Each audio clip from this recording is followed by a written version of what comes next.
The library at Fontley Priory, like most of the principal apartments in the sprawling building, looked to the southeast, commanding a prospect of informal gardens and a plantation of poplars which acted as a windbreak and screened from view the monotony of the fen beyond.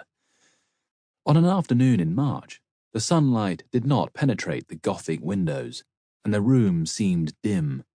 The carpet, the hangings, and the tooled leather backs of the books in the carved shelves as faded as the uniform of the man who sat motionless at the desk, his hands lying clasped on a sheaf of papers, his gaze fixed on a clump of daffodils nodding in the wind that soughed round the angles of the house and passed like a shadow over the unscythed lawn.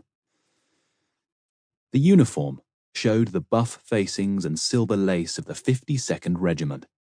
It was as threadbare as the carpet, but for all its shabbiness, it seemed incongruous, as out of place in this quiet room as the man who wore it felt himself to be. He should not have done so. The Priory was his birthplace, and he owned it. But his adult years had been spent in very different scenes from the placid fens and wolds of Lincolnshire, and his transition from the grandeur of the Pyrenees had been too sudden, and attended by circumstances of too much horror, to make it seem to him anything other than a bad dream, from which he would presently be awakened by a call to arms, or by a stampeding mule brought down by the guy ropes of his tent, or by the mere bustle of a camp at first light. The letters from England had reached him on the last day of January. He had first read his mother's, written in the agitation of her bereavement, and conveying to him in a barely legible series of crossed and recrossed lines the news that his father was dead. He had been more shocked than grieved, never having enjoyed more than a casual acquaintance with the late Viscount.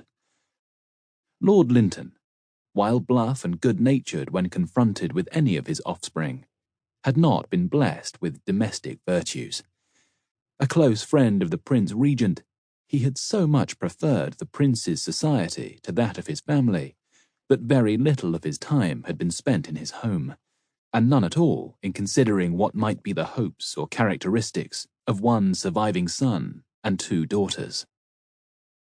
He had been killed on the hunting field, in the first burst, taking a double at the fly. Not a surprising end for an intrepid and frequently reckless horseman.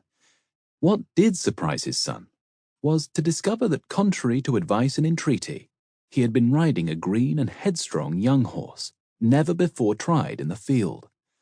Lord Lynton was a bruising rider, but not a fool. His heir, knowing the wild hurly-burly of a first burst with the quorn or the beaver, concluded that he had ridden his young un for a wager, and passed on a maternal command to sell out instantly and return to England, where his presence was most urgently needed. The new Lord Lynton, but it was to be many weeks before he answered readily to any other title than Captain Deveril, could not find in his mother's letter any reason why he should pursue a course so repugnant to himself. The letter from Lord Lynton's man of business was less impassioned, but more explicit. He read it twice before his brain was able to grasp its horrifying intelligence, and many times before he laid it before his colonel. No one could have been kinder. To no one else, indeed, could Adam Deveril have borne to have disclosed that letter. Colonel Colborne had read it, his countenance unmoved, and he had offered no unwanted sympathy. "You must go," he had said. "I'll grant you furlough immediately, to expedite the business, but you'll sell out, of course."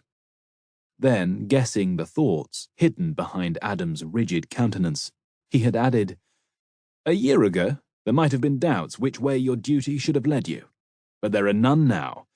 We shall soon have salt on the run in good earnest. I shan't say you won't be missed. You will be, damnably. But your absence won't affect the issue here. There's no question about it, you know. You must go home to England."